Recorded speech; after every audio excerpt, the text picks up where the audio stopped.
First, though, within the past hour, a show of support at City Hall in Grandview for a disgraced former mayor. Steve Dennis admitted he pocketed money meant to help the poor in Grandview.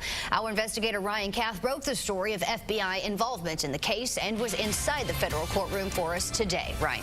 Jadian, a sudden resignation is never a good sign, so we've been digging for answers on this story, and today found out why the former mayor suddenly stepped down. Sir, you have a lot of supporters in Grandview, and they're just looking for an explanation. What can you tell them today about why this happened? I'm truly not allowed to say anything right now. Steve Dennis wore a pained expression as we tried to get answers outside the federal courthouse.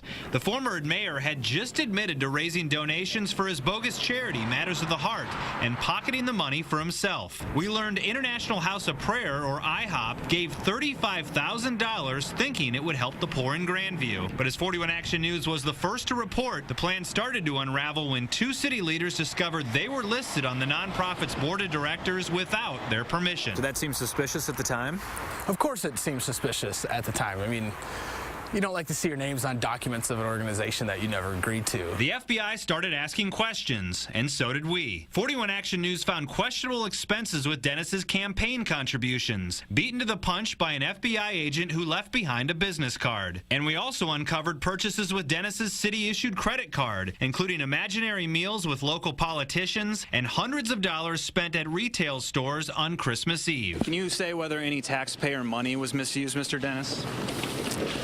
I can tell you unequivocally, no. This was all about just the donations to the nonprofit. That is it. No mention of taxpayer money in today's plea agreement, but some wonder if the story is over. If there's more to come out, I don't know, honestly, but it wouldn't surprise me if there was. It's a stunning fall from grace for a popular mayor. What can you tell all your supporters?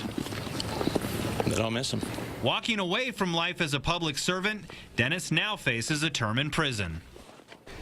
And Dennis's sentence will be decided at a later date. As part of that plea agreement, he's expected to spend a year behind bars. I'm investigator Ryan Kath, 41 Action News.